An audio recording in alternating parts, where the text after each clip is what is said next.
prison officials, sex is a complicated topic. I don't think you really crack down on homosexuality. You can't stop it. You can prevent it from happening openly. If the relationship is not causing a problem, generally we don't do anything with that.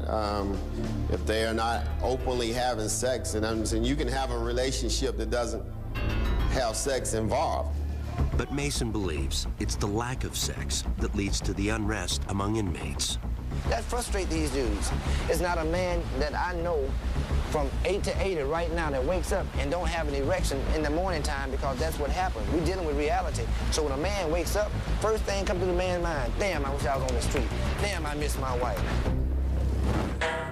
But behind bars, sex can be a combustible concoction of desire, desperation, homophobia, and predatory behavior, especially at prisons as notorious as California's Pelican Bay. This is the last place they need to be sending a flamboyant homosexual, is Pelican Bay. Inmate Adolph Green was out on the Pelican Bay yard when our producer noticed him and asked for an impromptu interview. I'm flamboyant homosexual, the ones that prefer to try to fix themselves up like a girl. And we call each other girls. You understand? And some of the dudes around here, they call you girl, hey, come here, girl, and this and that. But then you have those that smile in your face and laugh at you behind your back. You walk around the track and you hear somebody call, look at that punk, that faggot. It's a bunch of disrespect day in and day out.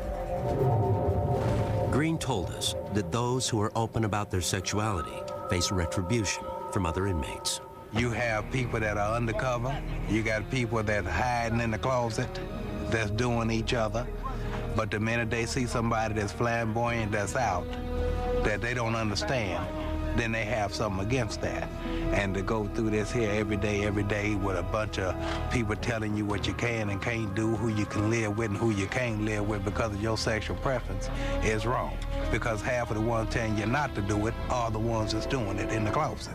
And in this environment, sexual partners can turn into blood enemies in the blink of an eye. In here, you don't have no friends, I suppose. Because you can laugh and you can sit up and talk and play cards and dominoes and whatnot, but the minute something happens to you, they all go the other direction, leave you to die. And they got a lot of people up in here to call each other loved ones. I love you, I got love for you, you my homeboy. But the minute you do something that they don't like, they'll cut you. That's what Pelican Bay is about. But we've met many openly gay inmates who have little or no fear about being who they are. Yeah, they call me Amy. I chose that name, you know. I want to live my life as a girl. I've always felt like I was a girl. When we met Matthew Campbell, he was serving 12 years for armed robbery and assault at Kentucky State Penitentiary. But his troubles began much earlier. First time I went to jail was 15 years old. I burned the elementary school down. And it's pretty much downhill from there. And as an openly gay man, Campbell's time behind bars has had its challenges. Being gay in prison is really hard. I mean, it's hard enough to do time in here, but the fact that everybody knows that you're gay, it is constant pressure for, you know, sex. You have a lot of people here that, now that they're in prison, they resort to what they have to as far as sex. I have to say there's very few people here that are gay on the streets and gay in here as well. There's a lot of people that say they don't mess around, but then when they get you by themselves, it's like, hey, man, what's up? One of the things that struck me about Matthew was how comfortable he was in his own skin. I mean, here's an openly gay inmate in a southern prison, and he didn't have any problems with it. But when we went out to the yard to try and get some B-roll of Matthew playing backgammon, it became clear that a lot of the other inmates did have a problem with him being openly gay. Come on, shorty. Some people just were avoiding him, and he was actually calling out to them. Are you scared? And it wasn't until the cameras went away and we backed off a little bit that people were willing to come up and get involved in the game with him. In spite of the hardships, Campbell told our producer that prison has played an essential role in his life. If I hadn't came to prison, I would have probably ended up dead. Now my family knows I'm gay. You know, I told all them when I came here So, you know, they all know what to expect from me now, and then, you know, it's like I told them, it's gonna be a different person. But before Campbell can prosper on the outside, he'll have to learn how to deal with perhaps his greatest temptation. And it has nothing to do with his sexuality. I'm fascinated with guns. You know, I find guns fascinating. And, you know, I get a gun in my hand, it's like, you know, it's trouble. Coming up on Lock Up Raw, Prison Love. We've been together about 2 years. I'm the wife. They're not only lovers, they're loan sharks. Mostly everybody in here has some type of hustle. And later, the unique complications of a wedding behind bars. You get the ring to put on your hand. Okay. Oh my God, the best ring. Get the wedding started.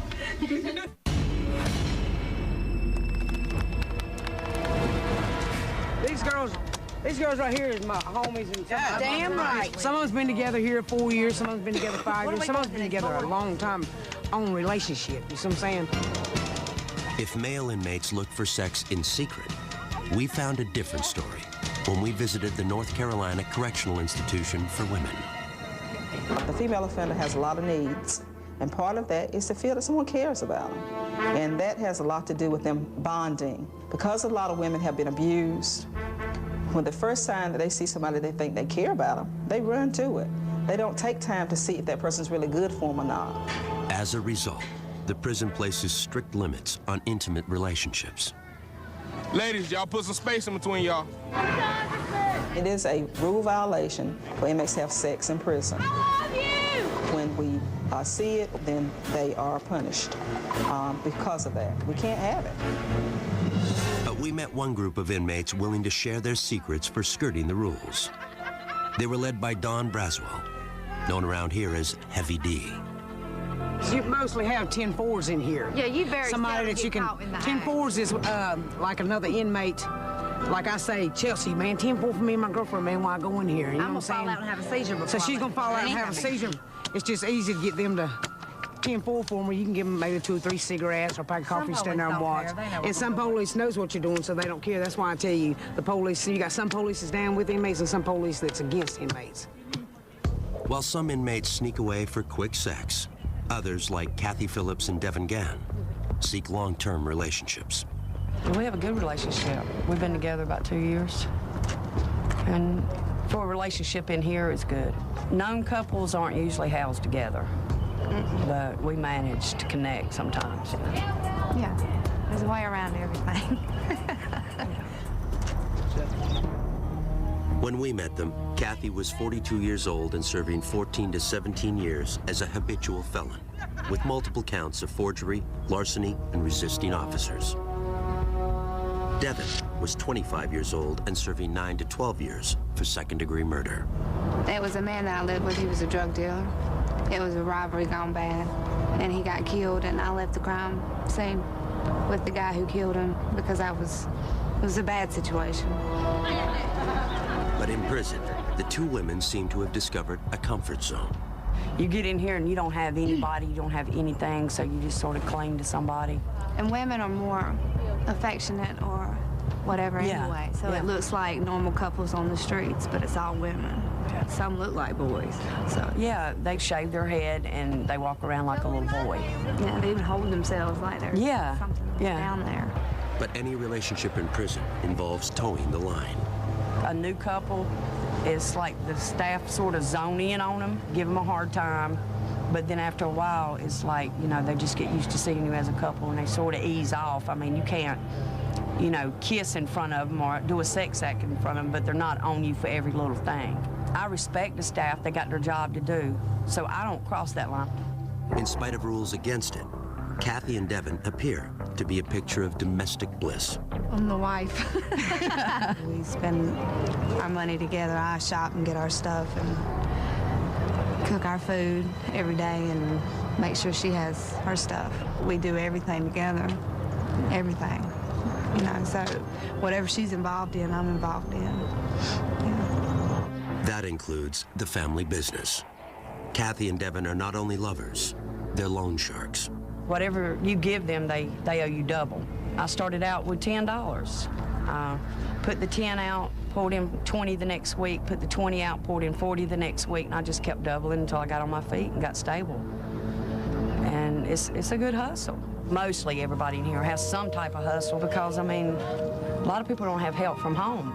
And you have to survive in here. Prison's not free. They give you 3 meals a day and a bar of state soap, and that's about it. All your hygiene, your food, if you don't want to eat what's in the dining room, you pay for it. And if you don't have anybody on the outside sending you money, the only jobs here you can make money off of is probably 40 cents a day. 40 cents a day will never support you.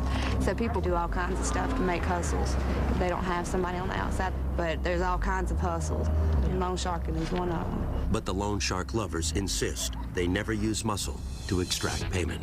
If somebody doesn't pay me, I generally just, I mark it up as a loss. I just don't deal with them no more. I tell my friends that loan shark don't deal with them. You got some people in here that'll bust them in the head with a lock or something. I ain't down with that. Devin told us that she used to run an even riskier business.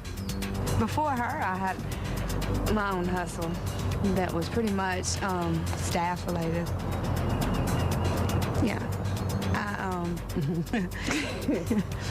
I would find weak staff, whoever I found in here, because they obviously can't find somebody on the streets to get hooked up with. And then I would play them to get some money. And then what? I'd continue to get money. Then she'd have them fired. Devin believes that the officers she seduced deserved their punishment. I have no remorse when it comes to that. I feel as though it's some type of perverted injustice. When you come in here and you think you can get a free lick off of an inmate and you have access to the free world. Yeah. I've gotten a lot of money that way. Yeah. But I've kind of cut that out in this relationship. Yeah. I'm retired. As close as Kathy and Devin were, they told us they have no illusions about a future together. We take it day by day. Yeah. There's no promises of forever or nothing like that. We're very realistic in our relationship. There's a lot of dreams and wishes, but we know that those aren't realistic. You know, We'll just enjoy today. Yeah.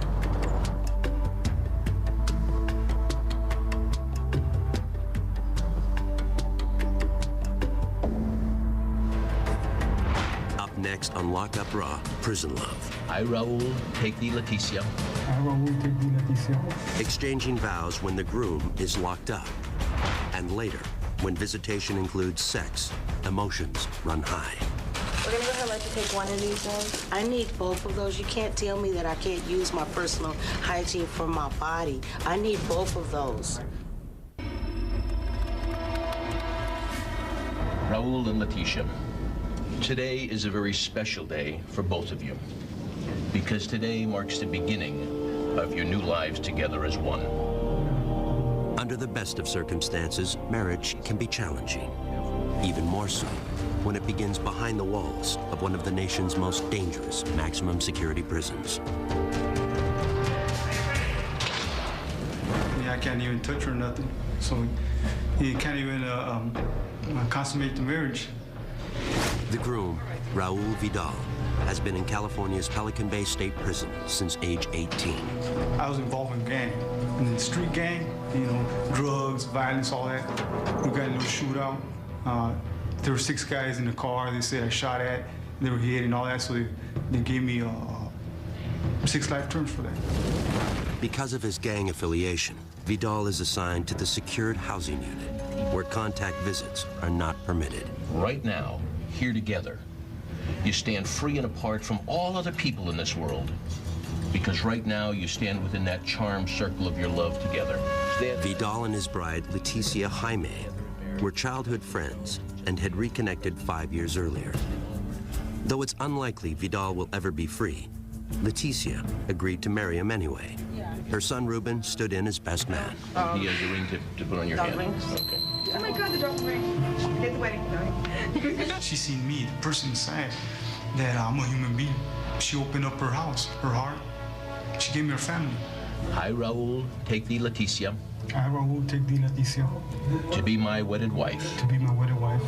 To have and to hold from this day forward. To have and to hold to this day forward. I'm the black sheep of my family. I'm the only one that ever been to prison. I, Leticia, take the Raul To be my wedded husband. to be my wedded husband, To have and to hold from this day forward. to have and to hold for this day forward. I just been thinking about the sacrifice she made, you know, how much she loves me to do something like that. As you take this ring and place it on her hand, Raul, will you repeat after me?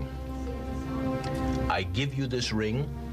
I give you this ring. As a symbol and commitment in marriage. She knows that the possibility of getting out are slim to none. And she accepted that. This is the first day of the rest of your lives together. And we would all hope that tomorrow would be even happier. You may kiss your lovely bride. Though there will be no reception or first dance for this couple, the odds aren't totally against them. According to one study, unions in which one partner is incarcerated are less likely to end in divorce than a conventional marriage.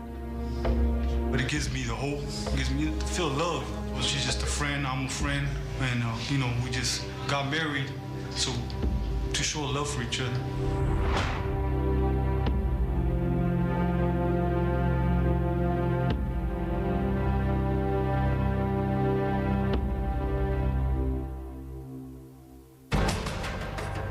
Next on Lock Up Raw, Prison Love. Just being cuddled up with a female makes you appreciate the little things in life. A rare night of physical intimacy for a convict and his wife. And later, I begin to hear people talk about, oh, she's got sentenced to death. She's gonna die for the crimes that she committed. identical twins divided by death row.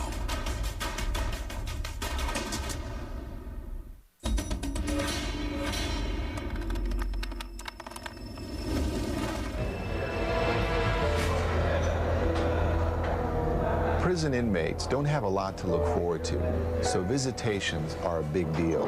For some of these inmates, you know, they haven't seen a child or a wife or a parent in years, so it's a very dramatic time when they come to visit them. And in lockup, these visitations have provided some of the most compelling moments in the series. And few visitations provide as much drama as conjugal visits, when an inmate is allowed an overnight stay with his spouse. It makes you appreciate the little things in life. When we met Ron Golden at California's Kern Valley State Prison, he was serving a 22-year sentence for armed robbery and assaults on correctional staff. He claimed that his recent marriage to a childhood friend helped turn him around. Before I was married, I was always in a lot of fist fights and riots or whatever, in and out of hole. Golden's improved behavior earned him the right to a 46-hour conjugal visit with his wife in one of the prison's family cottages. But before the visit begins, Hope Golden must pass through security. Do you have your ID? It's in here. Right. Can you get it for me? It's inside in an envelope. Where can I get it from? Okay. When Ron's wife, Hope, showed up, we thought we'd just get shots of her being processed, coming through the metal detector, opening her bag, getting shots of her and the CO there going through her things. Then it turned into a bit of a scene. Okay, baby oils can't go in either. That wasn't on the list. It's a lubricant. Like, this isn't factory sealed, it can't go in. Everything has to be factory sealed. And this is not in a clear bottle, and it's unopened, and it contains alcohol in it. Everything that is made like that has alcohol in it. Anything that contains alcohol, it specifies in the rules. Everything just about has alcohol in it. It appeared that some of the things that she was bringing in were not allowed, and Hope was not very happy about that. So as things were being pulled out of her bag, Hope started to get a little angry. We're gonna go ahead and let you take one of these in. I need both of those. You can't tell me that I can't use my personal hygiene for my body. I need both of those. Okay, I just talked to my supervisor, and she said... Can I speak with her, please? Because you guys are going a little bit to the extreme. Okay, I'm just letting you know that the department's policy. And I'm asking you for some advice. You're asking me to come in here without any type of lotion or oil for my skin. I'm a woman. You guys are really going to the extreme right now. No products with alcohol are allowed. You need to abide by our policies, ma'am. After coming dangerously close to being denied her visit, Hope is allowed to proceed to the prison's gated conjugal unit. There's good things and bad things that you have to go through to get here. Hope says the difficulties of a prison visit are worth it. I knew who he was before I started coming to see him at the prison, and I liked him then because we were friends first. And that's what made us bond as lovers even better. And it was special because we didn't make love till we got married. And that's something that I never did before. So I was happy about that too. What are you guys gonna do for 2 days? Well, we're gonna have fun. We're gonna probably do a lot of exercise, jumping jacks and stuff. Liar. Golden is finally escorted across the prison yard to the Family Visitation Center. His long-awaited reunion with his wife is just moments away. I'm feeling marvelous, extremely excited.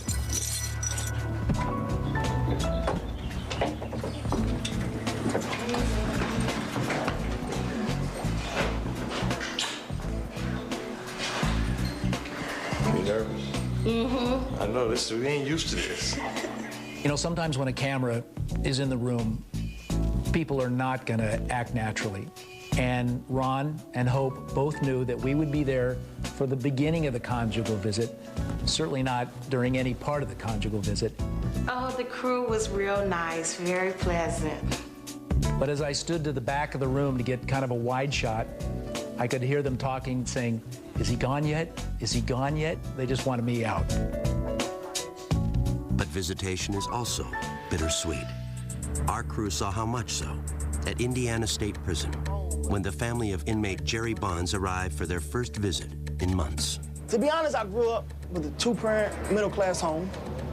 You know, my brother and, you know, my older brother, and they all graduated from college. You know, I just happened to just go down a wrong road with selling drugs and ripping around the streets. Bonds is serving 85 years for robbing a liquor store and killing the owner. I had two daughters at the time, and my girlfriend at the time, she was pregnant with my son, so she was 2 months pregnant when I got locked up. That child, Bonds' son Eddie, was 8 when we shot at Indiana. Even though he had never lived with his father, Eddie was missing him nonetheless. He actually shot a person, and he didn't mean to, but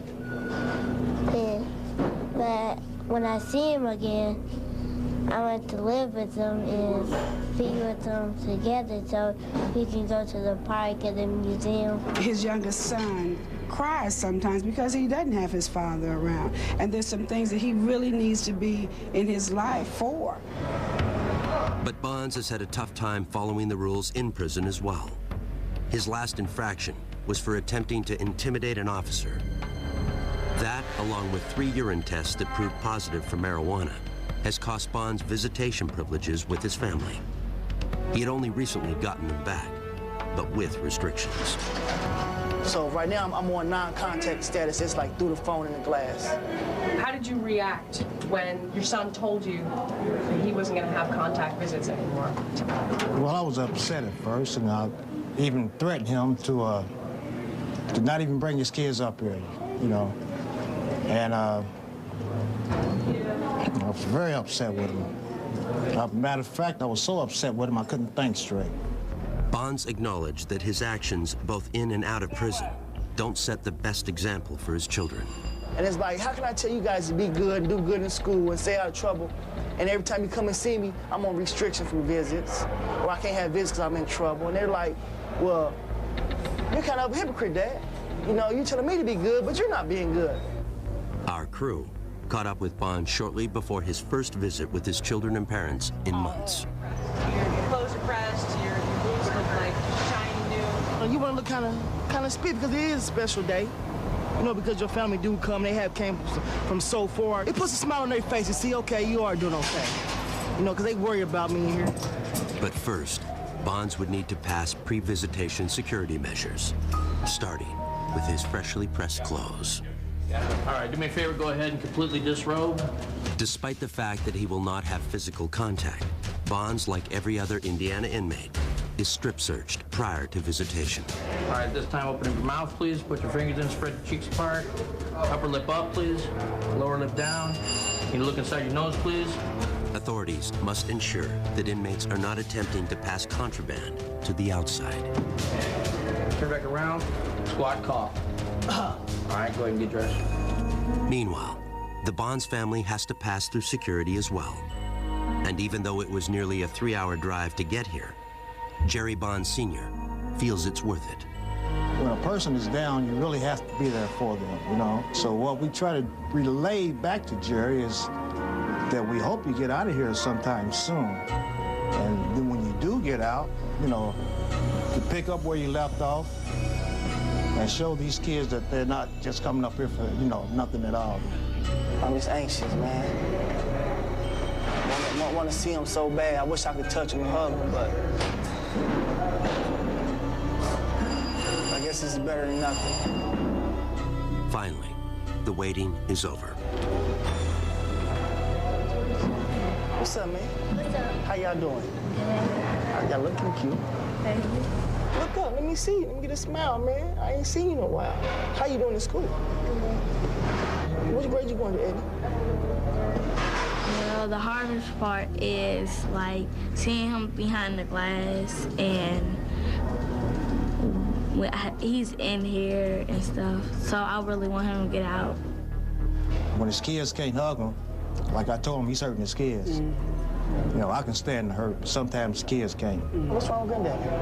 Let me speak to him. Hold on.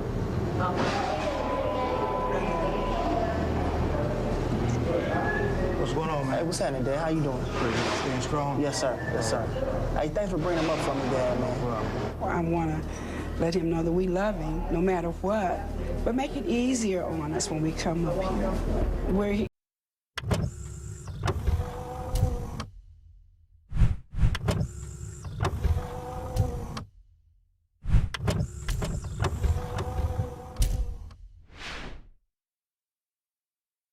in here with you. Don't make it to where we are locked up, being locked up. You know what I'm saying? Hey, I ever told you I loved you? I ever told you I loved you? I love you guys. And I'm sorry, okay? Would you guys forgive me? Limited to only 30 minutes, the visit hardly seems to have begun when it's time to leave. I love you. Y'all be good. Bye-bye. All right, stay strong. Yes, sir. I'm praying, hoping that this is the last time they had to come up here like this and see me behind the glass, because it's not a good feeling. Not a good feeling. I just feel about when I don't see him anymore, I get sad, and when I see him, I get happy. I want him to be here, and then I don't want him to be here. I want him to like learn his lesson while he's here, so that when he comes home, he knows right from wrong and know what to do and know what not to do. As a mother, I'd like to just touch him and are you okay? I want to give him a hug. And I haven't been able to do that, but I know one day I will. Coming up on Lock Up Raw, Prison Love. I love him to death. I'd do anything for Brad, anything, short of killing somebody again. The family bonds that lead to murder, and later. One of the first things that I noticed was something that I never thought that I'd seen a million years on a prison yard. And that's all of the cats. When inmates adopt. Especially when they're little babies and you can raise them up, pet them, you feed them, you watch them grow, and that's your cat.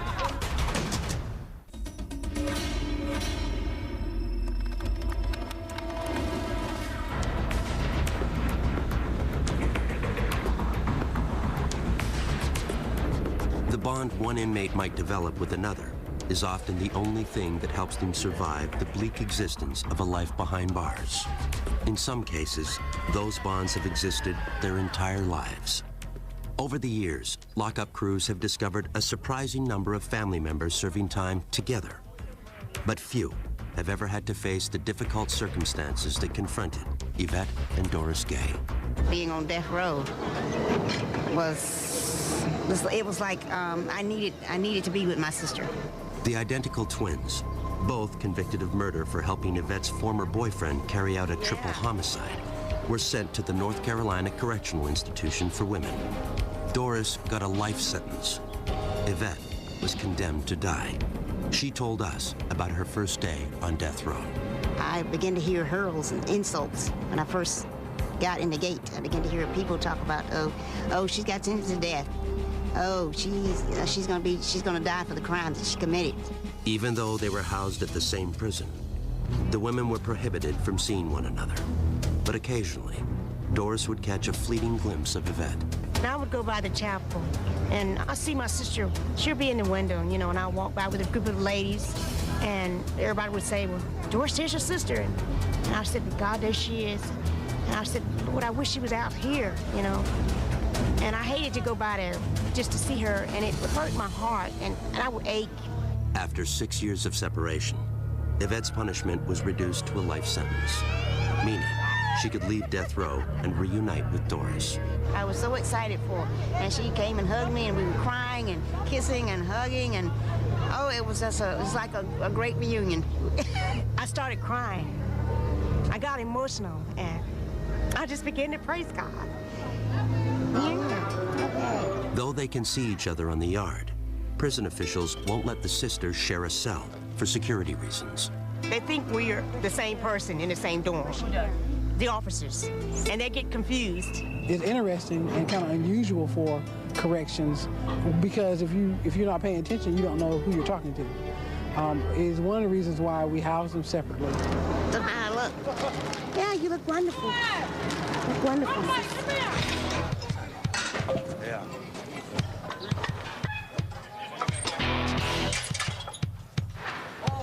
That's my only brother. We're really close, we're really tight. We eat together, we live together, we work together. Our visit to the Anamosa State Penitentiary in Iowa led us to another memorable pair of siblings, Michael and Brad Love, whose lifelong allegiance drove them to kill. Growing up, I wanted to be him. You know, he's almost 4 years older than me, you know, and I see him running around drinking and breaking into stuff and doing whatever he's doing, and I'm like, I'm gonna be like him. That's my big brother, that's my idol. And so, you know, I kind of followed in the same footsteps. But as the Love brothers revealed to our crew, those footsteps led down a bloody path that ended at a holiday party in their trailer park. It was Christmas night, 1992. Me and my brother went to a party with what we thought were friends, but they tried to rob us to take the liquor that we had brought. And they just started beating me up. There was like 4 of them. They hurt Brad. I couldn't let him get away with that. They threatened his life, and I couldn't handle that. So we left, went to my trailer. I got a shotgun, my brother got a knife, a machete, and we went back out there and did what we did. I remember Mike standing there, and he had the gun pointed up at the door of the trailer. And one of the dudes looked out the window, and he was like, F you, or whatever he said, and boom, and then he shot. So I shot 3 people, he cut up 2. We were both charged with first-degree murder, which carries a life sentence in Iowa. And that's it. Life means you don't ever get out. But Michael wasn't prepared to see his brother suffer that fate. Brad didn't kill anybody. I'm the one that shot and killed the guy. So I didn't think it fair for him to spend the rest of his life in prison. They come to me and say, if I pled guilty to first-degree murder, they would plea bargain him down to a lesser time. So he plea bargained down to 125 years, which to me, that's still excessive, but it's better than a life sentence. He gets to go home where I'll probably end up dying in prison. How does that make you feel? Makes me feel like a piece of really, man. Here, my only brother, and because of something we did, and we did it together, and you know, he takes responsibility for his own actions. I don't know, man, it makes me feel like I'm that tall because I let it happen. I think in my mind that he's here because of me, so I carry that guilt around every day. He was 18, he turned 18 in county jail. He had a whole life ahead of him. He could have been a pro football player or a rock star, whatever he wanted to be. And I feel in my mind and my heart that I ruined that for him. And there's no way to explain how much guilt I carry around. The Love brothers were initially incarcerated together at another Iowa prison.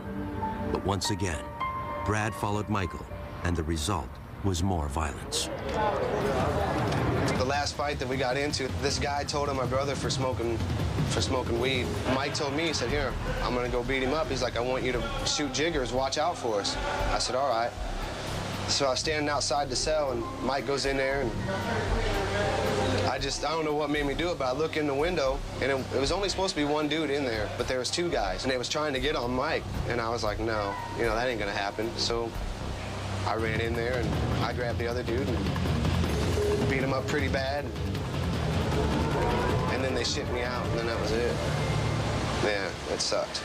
Brad was transferred to Anamosa, only to find a long-lost relative was already doing his own time there.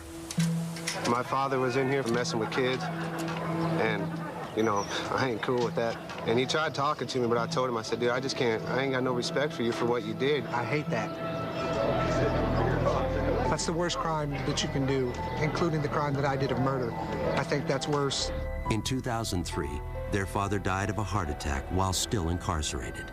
When their mother became ill, authorities approved Michael's request to be moved closer to her home, which reunited the brothers at Anamosa. I was just excited to see him again, man. It was, you know, it's my brother. Can't ask for a better to hang out with. The Love brothers may have found their place, but as we learned, their bond has yet to face its ultimate test. I'll never see him again. Once he gets out of prison, that's it. I'll never be able to visit my brother again because of Iowa law. Anybody on paper or parole can never visit anybody while they're incarcerated. Yvette and Doris Gay know all about that. Since our visit to the North Carolina Correctional Institution for Women, Doris has been paroled. The soonest she will be allowed to visit Yvette is in 2012, when her probation expires. Brad and Michael Love have more time. Brad is currently eligible, but has not yet made parole. So we're going to spend as many years together here as we can. I love him to death. I'd do anything for Brad, anything, short of killing somebody again. Coming up on Lock Up Raw, Prison Love. These cats is their kids. And you mess with one of the cats, I mean, these cats is their family. That's all they've got. The special bond between prisoner and pet. It's like anything, treat with love and respect, it'll treat you with love and respect back.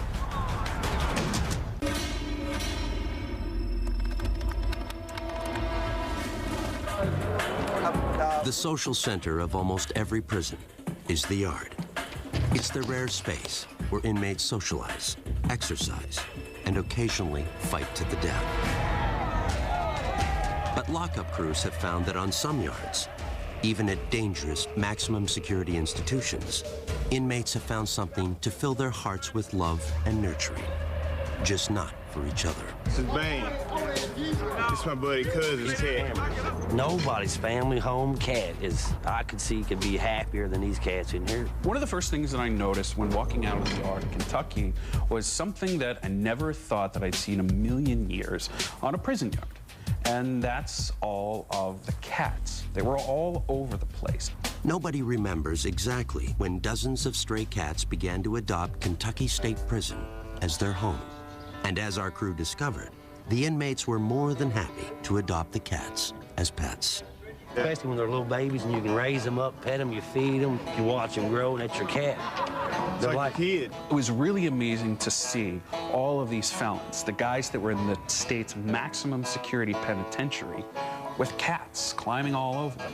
They had them up on their shoulders, they were petting them constantly, and it was really interesting how the inmates had developed very, very nurturing relationships with these cats. We've got all kinds of cats, and you've got these guys here that these cats is their kids. And you mess with one of the cats, I mean, it's just like messing with my kids at home. I mean, these cats is their family. That's all they've got. And like any proud parent, the inmates shared photos of their favorite felines. We cat lovers up here. Now here comes one. This is a monster right here. People had specific cats, and if you didn't want anything to happen to that cat, the last thing you were going to do is commit an act of violence that would send you to segregation where you couldn't care for it anymore. So in this funny little way, the cats contributed to a lower level of violence on that yard. The vet comes once a month. You can buy dry food and medicine and toys and stuff like that. So guys work hard at their jobs to earn their money, and they'll spend it on. And sometimes their bet deal's 60, 70, 80 bucks, takes everything they've got. Come on. Just give me some room.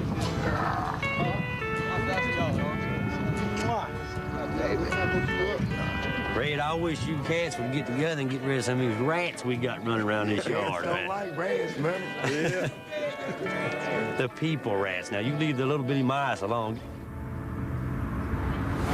We found an even more unlikely bond at California State Prison, Corcoran. It's like anything, treat with love and respect, it'll treat you with love and respect back.